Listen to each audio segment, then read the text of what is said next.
Joining me now is the Secretary of Health and Human Services, Xavier Becerra. Secretary Becerra, thank you very much for coming to the Sunday Show. Thank you. So, other than appealing the ruling, is there anything else the administration can do?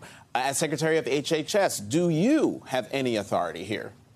We continue to make mifepristone available. We will continue to protect a woman's right to reproductive services. And we're going to do everything we can to make sure that no one in America fails to have the health care they need.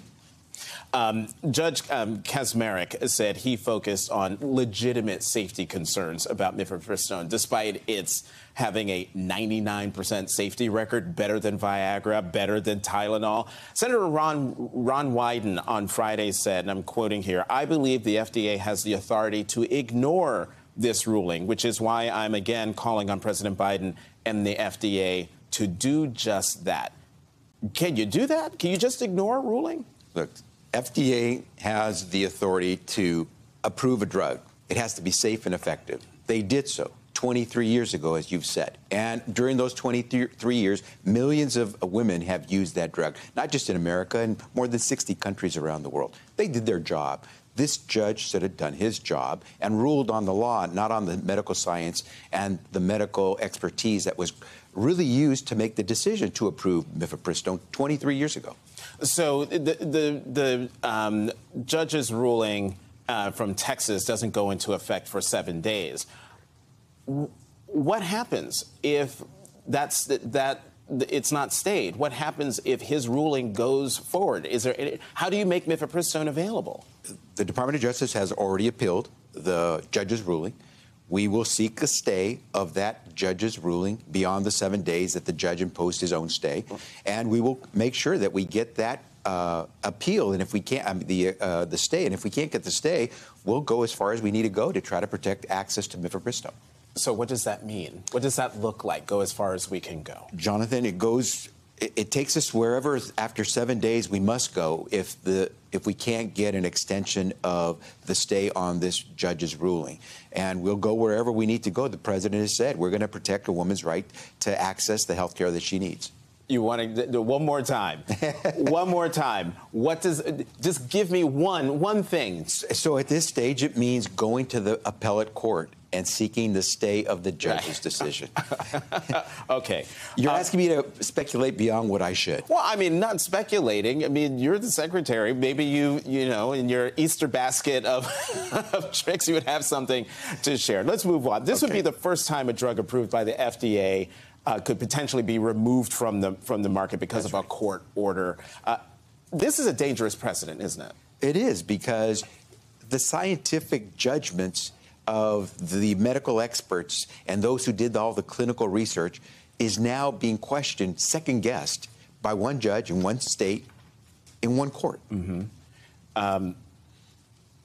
While most judges use the medical term fetus, this judge, Judge Kaczmarek, in his ruling, used all sorts of language common to the anti-abortion movement, words like unborn human and unborn children, and uses the word abortionists instead of doctors. Can that play into the appeal in any way?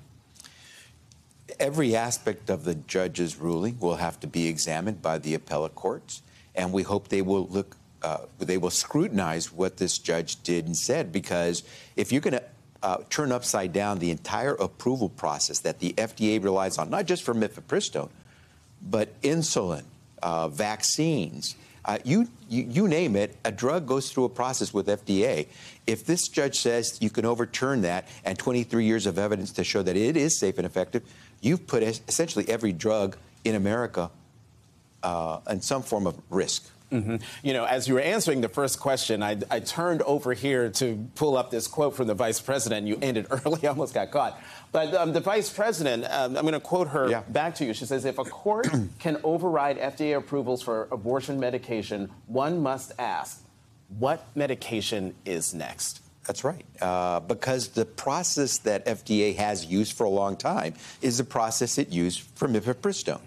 And if the process was wrong, and even though 23 years showed that FDA has been right, then what does it mean for millions of Americans who don't need mifepristone but need another drug?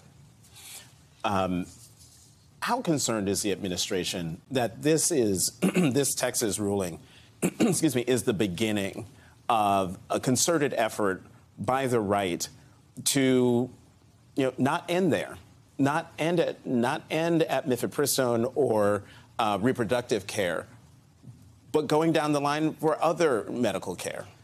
Jonathan, I don't think this is the beginning. I think we've been seeing this for quite some time. Dobbs is just a manifestation of that as well. Think of stem cell research and the kinds of medicines that it's brought up. There are a whole bunch of folks who don't care for stem cell research. Right. Might they say, let me challenge that drug because I saw how mifepristone was challenged. Let me now challenge this drug. Alzheimer's disease, cancer research, all those things that we rely on to be able to get to the medications that we need. What's to say they won't be challenged if you use these standards? If the appeal of the Texas decision doesn't work, is there any other recourse? Can you go to an even higher court? I mean, will the Supreme Court ultimately get involved here, especially because of the Washington state decision? You're talking about putting the life and health of millions of Americans at stake. Will this go to an appellate court? DOJ has already appealed. Right. Will this go higher? We hope that the appellate court makes the sound judgment that what this judge did was extreme, it was reckless, and quite honestly, it was unprecedented. And maybe then we can have a little bit more sanity when it comes to not just our laws, but supporting the FDA when it makes a decision based on the science and medical expertise. Actually, your answer reminds me, DOJ is appealing to the Fifth Circuit Court of Appeals. If memory serves, the organizational chart of our government, the next step is the Supreme Court. So we could see DOJ, Attorney General, appealing to the conservative supermajority of the Supreme Court to side with it. I'm just asking you to comment, do I have the organizational chart right? You have the organizational chart right. Health and Human Services Secretary Xavier Becerra, thank you very much for coming to the Sunday Show. Appreciate it.